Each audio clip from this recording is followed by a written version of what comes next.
자영업자 TV. 제가 이럴 때가 있어요. 템퍼에서 일어나기 싫을 때가 있어요. 물론 뭐 출근을 하기 싫을 때도 있고 한데 스트레스가 제 몸에 딱 맞는 느낌이 들 때가 가끔씩 있습니다. 그때는 정말로 이 매트리스는 정말 좋구나. 안녕하세요, 사장님. 반갑습니다. 네, 자기소개 좀 부탁드리겠습니다. 템퍼 자천점 박창진 사장입니다. 사장님, 혹시 템퍼는 아무나 창업할 수 없나요? 쉽지가 않은 게 보통 본사에서 지금 목표란 게 3군데 정도이기 때문에 추가 라이센스 자체가 안 나옵니다.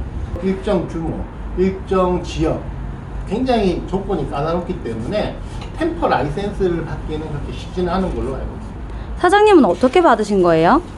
일단 제가 하고 싶은 욕심이 많았기 때문에 본사에 적극적으로 제가 이렇게 미팅을 많이 했죠. 하다 보면 약간의 운과 이렇게 느낌이라는 게 이렇게 시기적으로 보면 이 매장을 제가 하고 싶어도 못할 때가 많아요. 왜냐하면 분명히 자천동 같이 큰 매장에는 템퍼라는 브랜드가 분명히 있었어야 되는데 한 3달 정도 공백이 있었는데 여러분이 이제 거기 본사와 컨택을 했겠지만 지인분이 많은 도움을 주시는 것도 큰 역할을 했던 것 같습니다. 템퍼 매장에서는 제품을 하루에 몇 개나 팔아야 되나요? 운영 2장 정도면은 유지는 가능합니다. 창업 비용이 어느 정도 드는지 말씀해 주실 수 있나요? 일단 매장 관리하는 거 구하는 거 빼고 한 2억 정도. 굉장히 많이 드는 편인 것 같아요. 인테리어하고 그 다음에 초도 물량 넣는데 한 그 정도에 플러스 알파는 매장 권리금, 그 다음에 전세금 이런 건 이제 별도로 보시면 될 겁니다. 템퍼 운영하기 전에는 어떤 일을 하셨나요? 지금도 원목 가구점, 그 다음에 이제 아울렛 가구 매장 또 계속 하고 있습니다. 아, 원래 가구점을 운영하는 사장님이시군요. 한 20년째 지금 가구만 하고 있고, 어떻게 보면 가장 애착이 가고 가장 앞으로의 발전 가능성이 높은 게 템퍼일 것 같아서 적극적으로 이런 걸 하고 있는 중입니다. 기존에 운영하는 가구점은 브랜드 가구인가요? 이제 비메이커 제품입니다. 브랜드 별로 없는 거. 흔히 말하는 사제라고 하는 거. 네. 그러면은 브랜드 제품이랑 그런 사제 제품이랑 비교했을 때 어떤 게 조금 더 판매하기가 괜찮으세요? 이제 메이커는 고객님들이 어떻게 보면 그 메이커를 믿고 오시고, 우리 비메이커는 어떻게 보면 저를 믿고 오신 거기 때문에 이제 물건의 품질이라든지 이제 이렇게 가격이라든지를 좀 더 신경 쓸 수밖에 없겠죠. 메이커에서 예를 들어서 100만 원 정도 한다. 저희는 비슷한 거 60만 원, 50만 원을 맞춰야만이 충분히 그걸 팔 수가 있게 되고, 그 다음에 가격뿐만 아니고 품질도 어느 정도 돼야만이 재구매가 연결돼서 지금처럼 한 20년 가까이 유지할 수 있는 방법이 생깁니다. 가구점이 지금 이케아가 들어온 이후에 조금 어려워졌다라는 이야기가 있던데 예. 어떠신가요?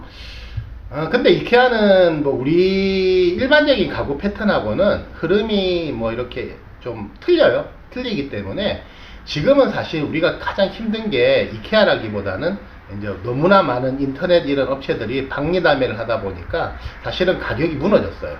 그런 데서가 가장 무섭고, 또 역시 큰 공룡이 하나 부산 쪽에 오픈하다 보니까 무시는 못하겠지만은 일단 제가 하는 아이템하고는 그렇게 크게 겹치는 부분은 없습니다. 가구점을 운영하려면은 어떤 준비를 해야 되나요?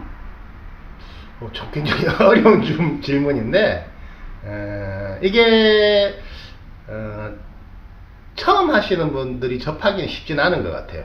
저 같은 경우도 배송부터 판매 직원부터 사장까지 오는데 한 10년 걸렸고, 또 제 걸 하고 있는데 또 한 15년 정도 투자를 한 거다 보니까 보이지 않는 노하우가 분명히 있는 것 같습니다. 네. 아까 창업 비용이 2억 정도라고 하셨잖아요. 네. 보통 브랜드 가구점은 거의 다 그 정도인가요? 보통은 그 정도를 잡아야 되는 게, 우리 가구점이라는 것은 규모가 사실 어느 정도 있어야 됩니다. 그래서 최소 평수가 거의 100평 전후는 기본으로, 또 100평 이상도 해야 되기 때문에 많게는 사실은 10억대까지도 하시는 분들이 꽤 있는 걸로 알고 있습니다. 사장님, 아까 사제 가구점도 운영하고 계시다고 하셨잖아요. 네. 한번 볼 수 있을까요? 저의 영광이죠. 같이 한번 가보실까요? 일단 저희 템퍼 자천점에 큰 특징이 있습니다.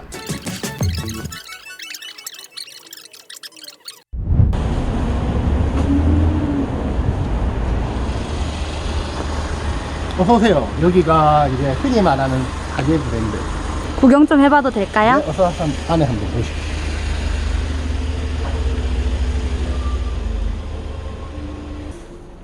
이런 가구점은 창업 비용이 얼마나 들까요?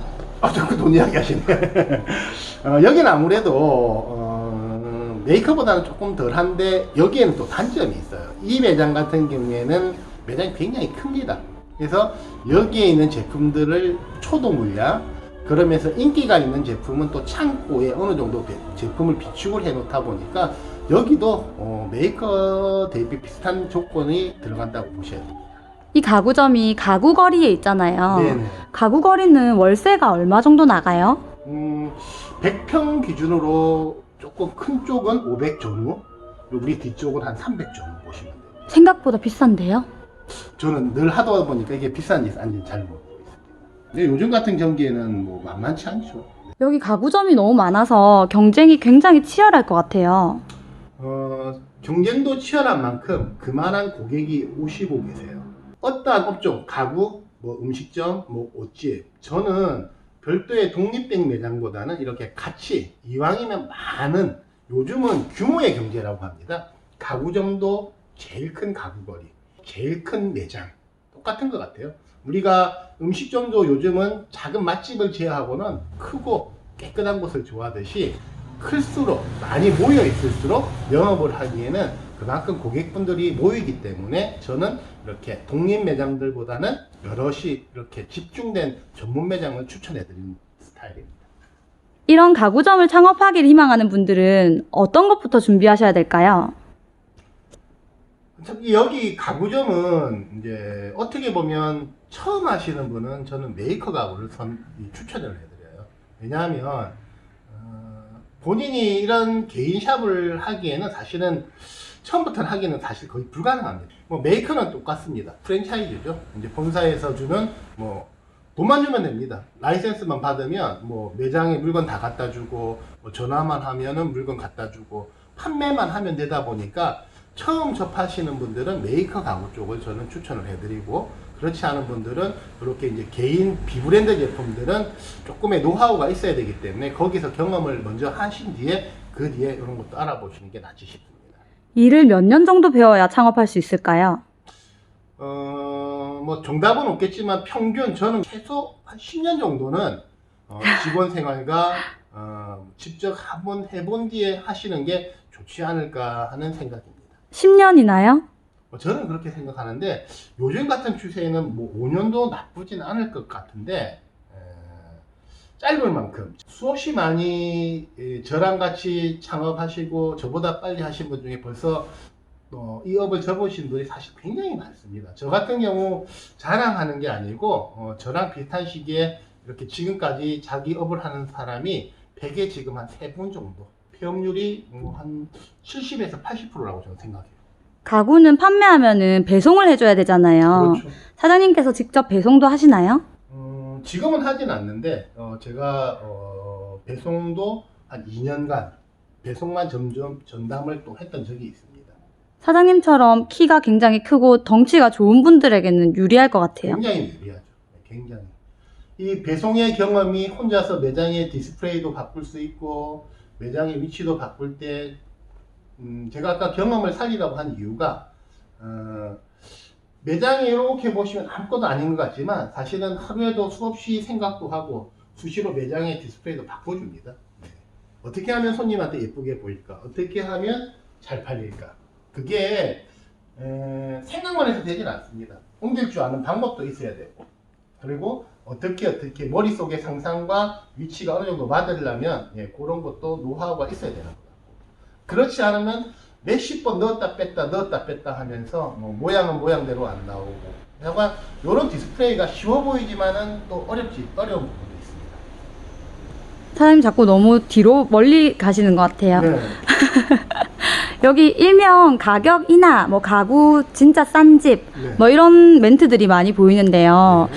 이렇게 저렴하게 파는 가게는 마진율이 어느 정도 될까요? 요즘은 이제 인터넷하고 가장 경쟁이 치열하다 보니까 한 15% 정도가 왔다 갔다 한다고 보시면 될 것 같습니다. 오프라인으로만 했을 때 가구점 얼마나 더 살아남을 수 있을까요?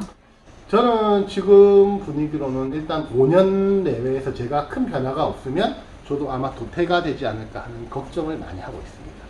보통 가구 같은 경우에 뭐 책장이라든지 장롱 이런 것들은 보고 구매하지 않아도 괜찮을 것 같은데 소파나 침대는 저는 꼭 누워보거나 앉아보고 구매해야 된다고 네, 생각하거든요. 맞습니다. 그러면 소파와 침대만 전문으로 하는 가구점을 오프라인으로 하시는 건 어떨까요? 침대, 소파만 팔 수 있는 게 아니고 너무나 많은 걸 고객님들이 원하시다 보니까 전문화가 쉽진 않은 것 같습니다. 그리고 전문화를 한다고 해서 그 제품이 특화될 만큼 요즘은 자기만의 이렇게 독특한 물건이 잘 없고요. 대부분 요즘은 공유 비슷비슷한 물건. 그러다 보니까 전문성에 대한 위험성이 저는 있을 것 같아서 저는 전문화보다는 이렇게 다양한 제품을 골고루 파는 것을 선호하는 스타일이라고 보시면 됩니다. 혹시 가구점을 운영하면서 고충이 있다면 어떤 것들이 있으실까요? 새 상품을 넣었는데 이제 손님이 안고 뭐 상처도 나면 역시 자기 가격 본래의 가격보다 손해를 보고 팔아야 되니까 위험 부담도 상당히 사실은 많이 있습니다. 악성 재고가 꽤 많을 것 같아요. 제가 우스갯소리 한 대만 해드리겠습니다. 가구는 악성 재고라는 게 없어요. 그거는 경험해보면 알아요. 그럼 혹시 10년 전으로 돌아간다면 그때도 가구점을 할 것 같아요. 호두과자점도 잠시 했었어요. 우리 집사람이 호두과자 체인점을 했는데 제가 많이 도와줬는데 그때 뼈저실이 제가 더 느꼈던 것 같아요. 5년 전에 코코호두라고 유명한 체인점인데 집사람한테 하나 해줬다가 3년 고생하고 손해 조금 보고 정리했습니다. 호두과자점은 굉장히 쉬울 것 같은데 그것도 매일매일 아침마다 그 호두 굽는 게 그렇게 어려운 줄. 그러니까 창업을 할 때 알아보라고 한 이유가 뭐냐면 호두과자 할 때 저희들도 쉬운 줄 알고 하나도 안 알아봤어요. 이거 괜찮겠네, 이 자리 좋겠네, 권리금도 많이 주고 막상 했는데 우리가 결론적으로 사업을 정리한 제일 큰 이유는 힘들어서 그만뒀어요. 앉아서 2시간씩 호두 굽고 제 성향이 안 맞을 뿐이고 저는 못하겠고 저는 이 취향이 저 맞는 것 같아요. 나에게 가구란? 인생이죠. 인생. 네. 사장님 감사합니다. 돈 많이 버시고 또 건강하세요. 한번 뵙도록 하겠습니다. 감사합니다. 자영업자 TV